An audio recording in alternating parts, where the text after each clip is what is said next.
Hello everybody and welcome back for another YouTube video. Today's video is going to be mostly just me nerding out about some of my favorite movies. Well, really just one of my favorite movies for this video. The next video will be another one of my favorite movies because while I was sick with COVID, I distracted myself by spending significant amounts of time doing unnecessary amounts of detail on two different pieces of art that I just had this idea in my head for a while, and I finally had the time to do it, mostly because I was completely stuck at home and feeling awful and just needed to distract myself from feeling awful. You see, when I'm sick, I have two settings, just two. I will sleep the entire time.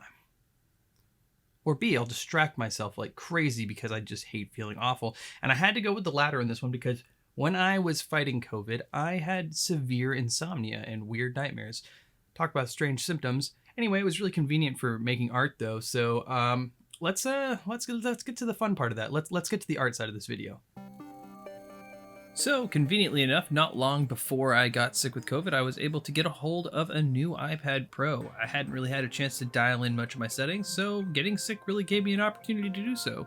I got to fix up my pressure sensitivity on the new Apple Pencil 2, which I will say felt different initially. Not in a bad way, just different, and I didn't remember having to do much for tweaking with the Apple Pencil 1, and the second gen here I had to do some tinkering to get it to feel the way I wanted it to. I also got all my brushes uploaded into Procreate so I could just deep dive and just enjoy creating. So I decided to draw Lieutenant Ellen Ripley, one of my favorite characters in all of sci-fi. I mean, really, she's just a total badass. Not only that, she's a prime example of what a good, strong female lead should be. Alien came out in 1979 with a budget of $11 million, which at the time was quite a lot of money, but nowadays, I mean, most big budget sci-fi movies cost 10 times that and don't look anywhere near as good. With that budget, they were able to make amazing sets that were all practical, using also practical effects that I feel like still hold up to this day, except for maybe like 2 frames of an android head scene, but it's easily forgivable. Alien was also pretty groundbreaking in the design of all the ship and the characters and everything else, because up to this point most sci-fi involved very clean Star Trek utopian styled ships where everything had to be pristine and futuristic, whereas in this it's actually just a workforce of your average people doing a job for a company that they don't really care for, complaining about space food and complaining about how much they're getting paid, in a ship that's mostly just dirty and practical. It breaks, it falls apart, they fix it and keep it going. Everything that's created by humans in this movie is very sharp edges, really defined and mechanical. Whereas everything that's alien in design of this is very much H.G. Geiger, considering he designed most all of anything alien in this movie, including the alien itself. The xenomorph, which is arguably one of the coolest, most metal creatures ever, we get to see its entire life cycle through. Starting off as a weird leathery egg that turns into a face hugger that implants you with some sort of parasite which blows out of your chest and turns into a massive hunting killing device that's just, well, metal. I really love everything about Alien, from its pacing, which I feel like too many modern blockbusters just don't feel like giving you the time to learn characters and enjoy the setting, whereas this movie takes its time.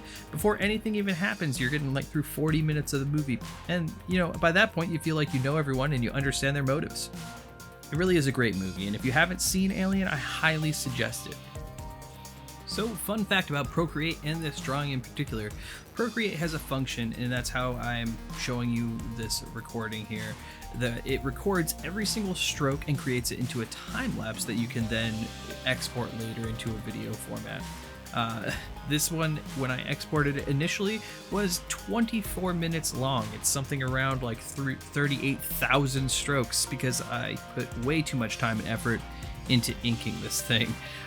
Like I said, I was just trying to distract myself, and with that in mind, I succeeded. I managed to do a lot of things that could have probably been done substantially faster had I switched over to a different brush, but I instead decided to ignore the idea of using any sort of screen toning for my shading, and instead went in with just the same brush, used really fine to kind of create my own screen tone.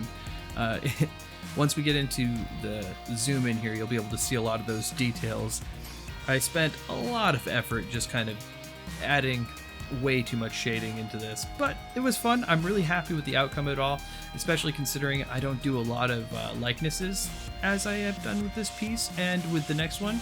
I'm pretty proud with how both of them came out, and both being the characters that they're supposed to be, and at the same time, they are in a style that I appreciate. I'm still, I feel like as an artist, you're always looking for a style, and I think that looking for the style is kind of the wrong way to go. Instead, you'll kind of just adapt to it the more that you enjoy other people's art and idolize and try to be like them. I think that I'm kind of landing more into my style recently here, and I'm pretty happy with it. Well, I hope you enjoyed this video of some fan art. I plan on doing another one, hopefully sometime around next week if I don't run into the same editing problems I had when making this video. I had to do a bit because I maybe lost it. You learn things as you make videos, and it is what it is. Anyway, I'm going to be titling these pieces, together, The Weapon of Choice. I haven't come up with anything witty for them individually yet, but my plan in the near future is to, like I said, release the next video sometime next week for The Thing, and then, my birthday's coming up. Maybe we'll do a cool stream where I get to color them. I was going to make a video about that. I still probably will, but it could be fun to do that live and hang out with people while I do it. More on that in the future. Anyway, have yourselves a good day.